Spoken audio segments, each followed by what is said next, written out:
especially among my friends who are China chief economists out there, they can't publish it because they'd be banned from China. And I think it's going to be very difficult to find hard intelligence about China outside of private sources. Yes, that video means China's economists cannot share economic data with the world. Now, I actually feel sick about this. Protests have been breaking out in China. That is because of local banks actually freezing funds on investors. As after years of us listening to the media talking about how China's real estate bubble was going to collapse, it is actually finally here. Now, before I explain how this will affect the US markets and the two possible outcomes, make sure you save this video, as you know this app is owned by you-know-who, and it will probably be taken down. Now, unless you've been sleeping under a rock, you would know that Evergrande defaulted on their debt last year. Being compared to the Lehman Brothers Bank of the '08 crash for the US stock market, this was supposed to end the real estate market for China. However, defaults on loans have been occurring for years. The first one in 2014, the second one in 2015, and pushing upwards of almost 100 since then.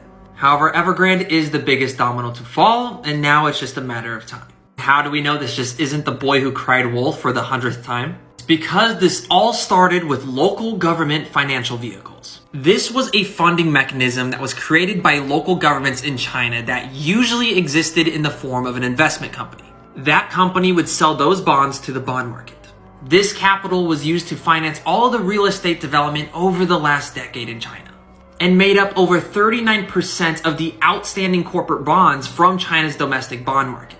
And this is the most risky scheme we have seen since synthetic CDOs back in 2008. In fact, it is so bad, the US isn't even allowed to audit any of these companies because China is hiding a ton of debt. Let me simplify this so you understand what these vehicles were used for. The real estate market was booming. Every investor and foreign investor wanted to get their hands on China real estate. So much that China started allowing pre-sale investments, meaning they would sell these bonds, get capital from their investors, and then use that money to buy a property that didn't exist for years to come. The problem with this real estate development is that they kept doing this, and a lot of the projects never ended up actually getting completed. And now over 225 million in square feet, whether it's not completed or vacant, is just sitting there.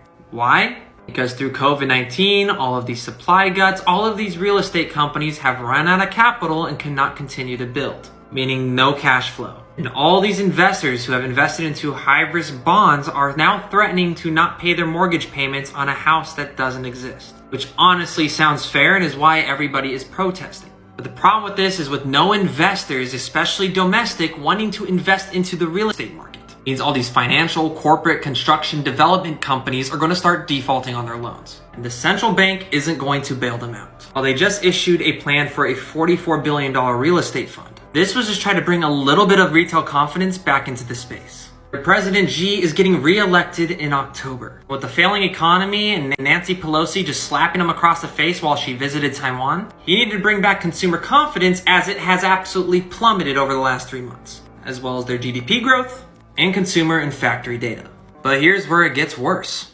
China only has about $3 trillion in US reserve currencies. But the debt from this real estate bubble is estimated to be over almost 50% of China's GDP growth right now. And the only number we have is from 2020, which is 45 trillion yuan, roughly $7 trillion. And that doesn't include their public debt. So it's fair to assume that there are well over $10 trillion in debt, which means no government bailout is coming, which means all your local banks are going to struggle and default on these loans, causing more protests as consumers cannot pull out their funds from their local banks, causing all of the real estate markets and development companies to go under, an economic recession. So these are the two ways I believe it plays out. One is very simple. The government actually just prints a ton of money. However, while China's inflation rates are down to like 2.7%, this would cause massive inflation. And that doesn't even factor in the impact that a recession would have on the supply chain. Due to globalization, China is the central hub for most manufacturing, which means to mitigate shutdowns, they would have to print even more money. Now, China being the second largest economy, it's hard to put a time frame on this.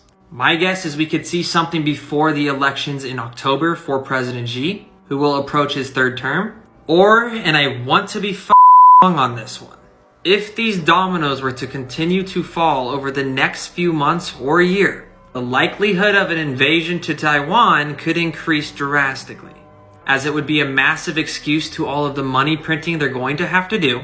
It would help with their labor productivity if there were to be an economic collapse and unemployment go through the roof. If they really wanted to fuck the United States economy, this would cut out all of our semiconductors, which means they'd bring down the US economy with them in the short term as we go through major supply gluts because of semiconductors. Now, if you want to know how I'm going to play this, be sure to give me a like, comment, and follow. However, there is a million different data points that go into this and a lot more I would need to cover in probably 30 minutes to an hour of videos. So if you want to add something to this or have questions or concerns, be sure to give me a comment. And if I just somehow manage to have you watch a 5-minute video on TikTok, that means you definitely should check out the Discord link in my bio, where I host huge classrooms with one coming out tomorrow where I go in depth on all these conversations, going through all these tabs and data points and notes with you guys.